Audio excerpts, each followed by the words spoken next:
How's it going, Jay? Hanging in there. How about you? Hey, Mr. Apple? Yeah. I should get that out of the camera. Again, welcome. Thank you. you. Welcome. I would say maybe later on or anytime you want, you can do a little Sure. promotion if you Oh, want. you know me. I'm going to get that in there. No, I kind of figured that.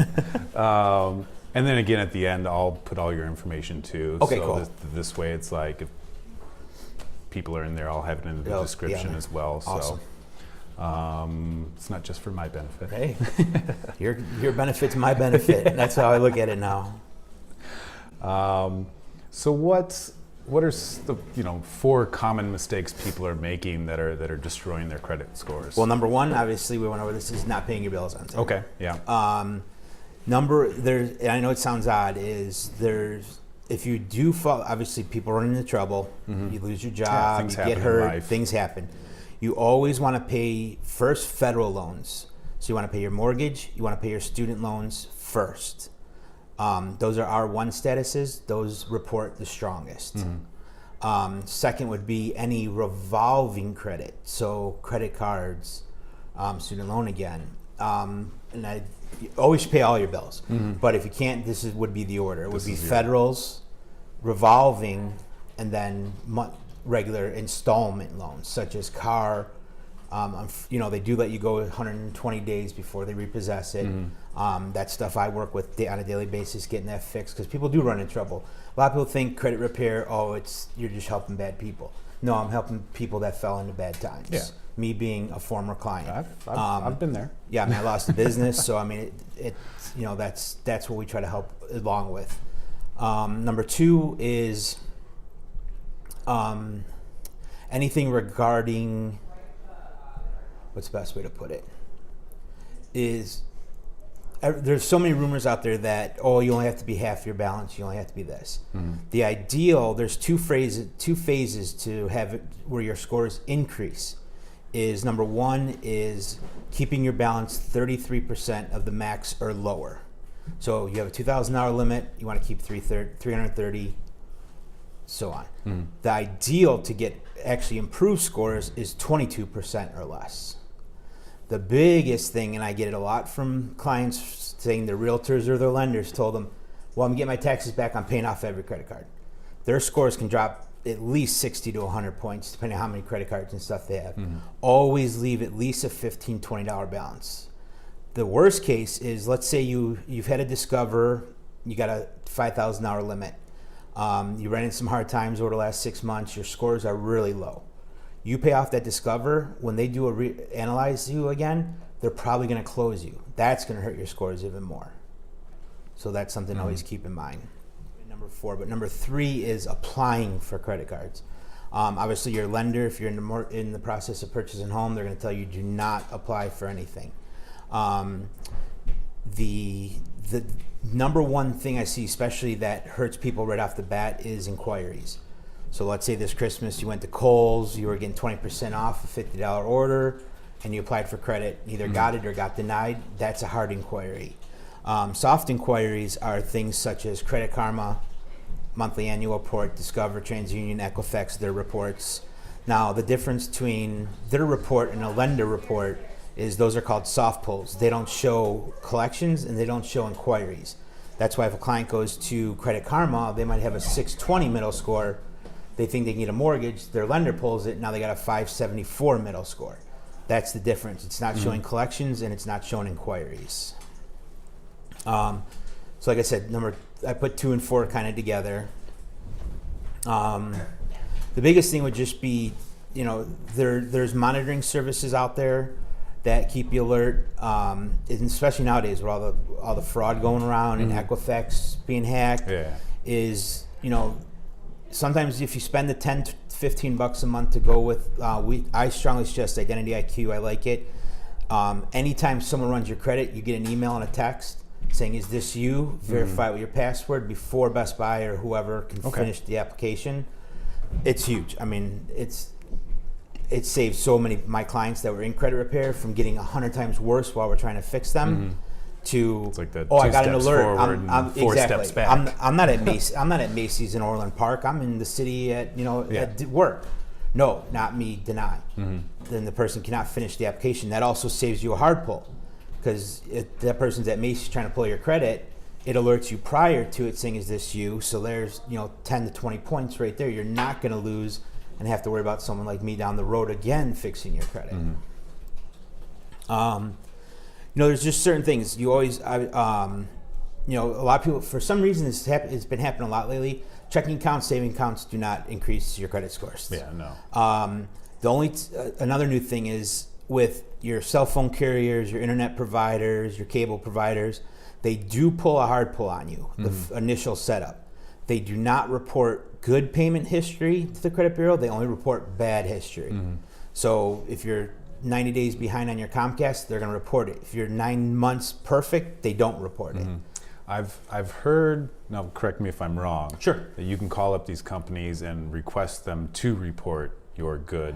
Only to And it's up to them whether or not they actually. as of right now, only Comcast and Verizon are doing that. Okay. And it's only to TransUnion. Okay. Also, too, if anyone's currently renting and thinking about purchasing, I'll send you the info so you can put it on. Okay. There's a way you can report your monthly rental. You show them your bank statement or your paid on time check, and they report it to TransUnion to help your scores. I got a client that went up 38 points for 3 months of rental income, and now they're going to be closing on a loan in June, I believe. Nice. So Yeah. it only reports to one, but when a lender pulls your credit to purchase a home, they take the middle score. So if you're a 600, a 601, 602, no matter what the 601 is, that's the one to use. Well, with showing the rental income and the Comcast and Verizon, that can help get your upper score up, so now your middle score is even better. And also, too, to kind of go back, besides, as soon as people hear credit repair, they think, oh, it's only for people with bad credit. That is not true. I just met with some people today, and I have, a bunch of other realtors and lenders that their client is a 680, but we need them to 720 because they want to purchase this beautiful home in the city for $980,000. That's considered a jumbo loan. So we need a 720 or higher. So I would take a look at that client's credit report during the consultation and say, hey, you have a couple lates on your BMW, you have this medical, and you have 44 inquiries. Right there, I'm going to get you above a 720 in the next couple months. Now you can get your jumbo loan. So Yeah. it works. And all this isn't instant. It takes Well, some time. We guarantee us for lower, trouble credit people. We guarantee a 640 middle score in 6 months or less, or their money back. Okay. Around here in Cook County, where we are right now, that now gets you the new HIDA program if you're a first-time buyer or have not owned in 3 years, $10,000 down payment. So basically, now you don't have to worry about saving the next 4 years taxes to purchase a home. The lenders are, I keep saying lender like I'm a lender still.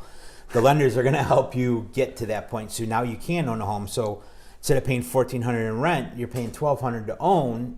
Bigger place, you own it. You can have a pet. You can paint the walls. It's your place. Exactly. And you're getting equity Absolutely. rather than Right. paying somebody else's equity. You get tax deduction. You're building equity. You could stay there for 30 years if you like with your family. You could pass it down. Just everyone has had a rent. I've had a rent. I'm sure you've probably had a rent. Oh, yeah. But owning, when you come home and saying it's yours, and it's just a different feeling. Yeah, it's nice. I mean, the last place I rented, I don't want to say I felt like I own it, but I definitely treated the place like I owned it. Right. But that. At the end of the day, I'm But still you're worrying paying about rent. when January comes, is rent going to go up? Is he going to even renew my lease? Yeah. You don't have to worry about that when you own it. Did we already talk your personal top tips of just increasing Well, credit? kind of the same four I went over is my personal. We came up with that. Okay. The real big thing is just inquiries hurt people way more than they understand. Okay. So, if you are trying to get a Capital One card and your scores are borderline and you get denied, wait a little bit, call me, I can help, or, wait, 3-4 months, keep an eye on your credit report, because if you keep running it, obviously it drops your scores, but you're just going to keep getting denied, and it's not worth having that many hits to your credit. Sorry, go ahead. Another huge thing, which we've been finding a lot of, is if you have a particular name, is aliases. Aliases actually hurt your credit scores. So if you're John, I'm going to use a common name, John B. Smith.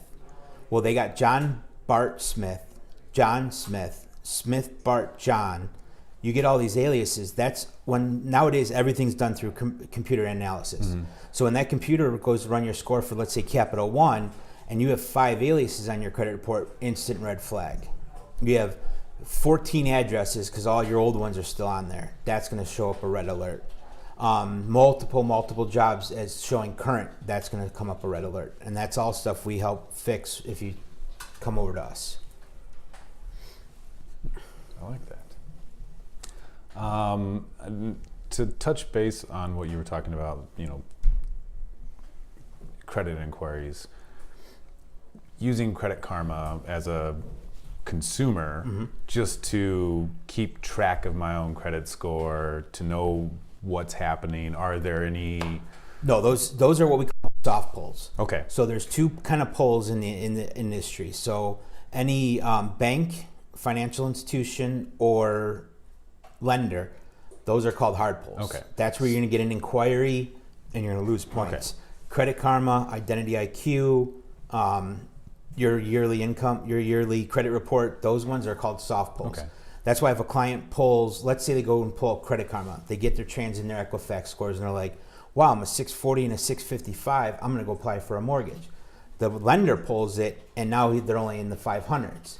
The reason being is soft pulls do not show collections and they do not show in the inquiries.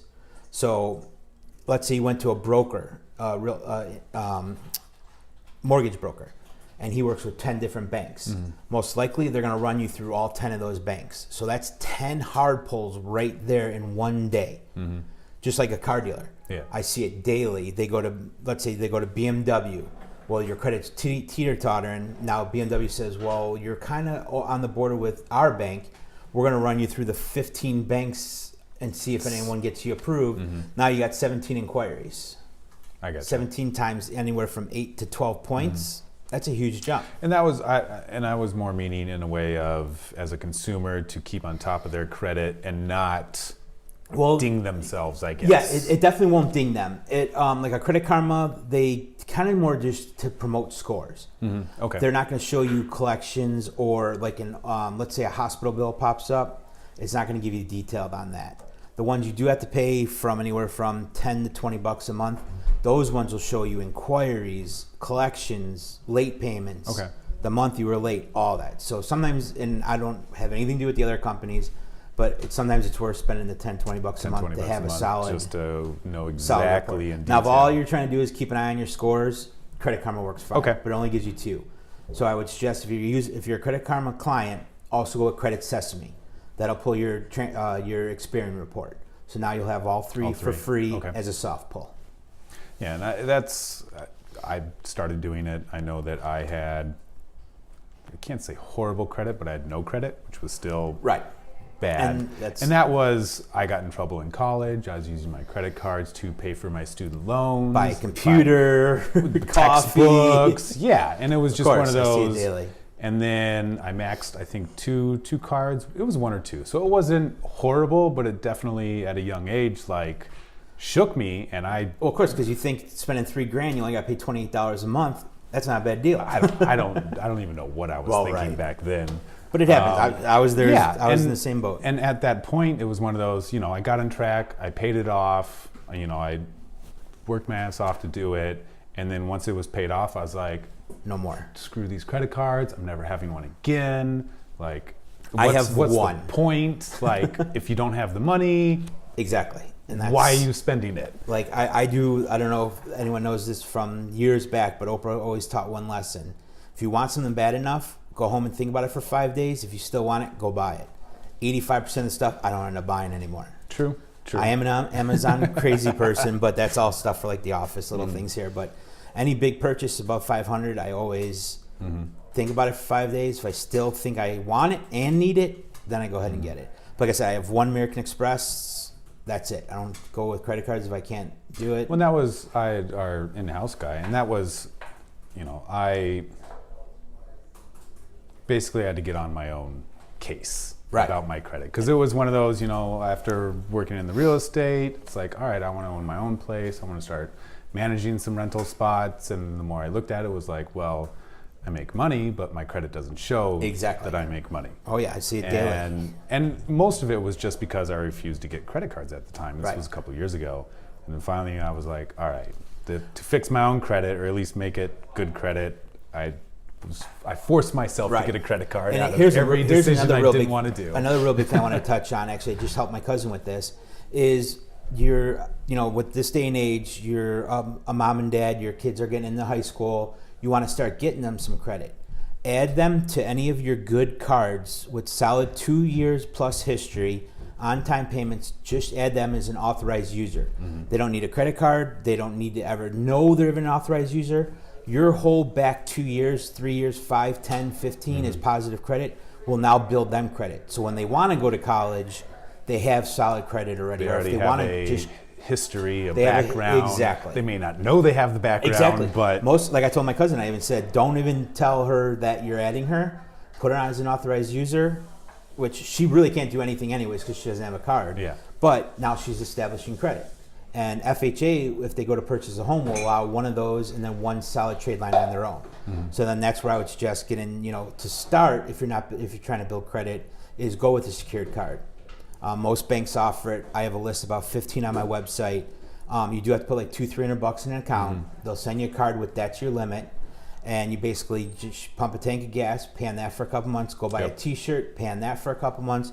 Start showing them you're responsible, that you pay your monthly bill, even though it's only $850 a month, and let's say you throw a 10 at it.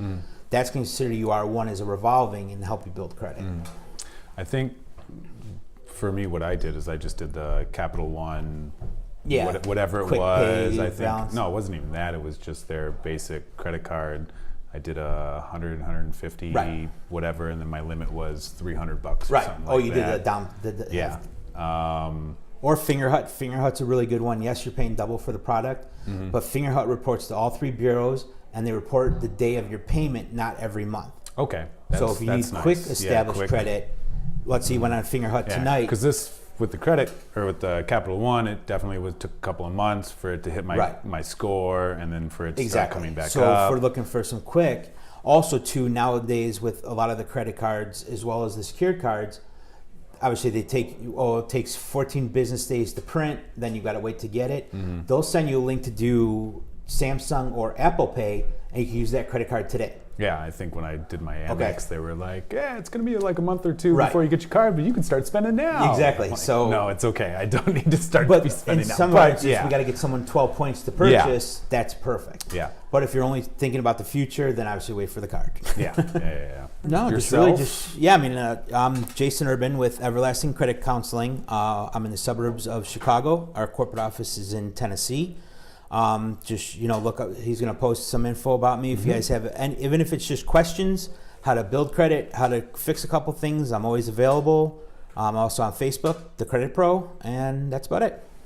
All right. Well, appreciate it. Thank you, Jay. Thanks for coming on. Nice being in the city again. Yeah, welcome. Except for people don't shovel their driveways or sidewalks. No, nobody does any of that around here. You'll get like one every 6 I know. sidewalks. I kept skipping.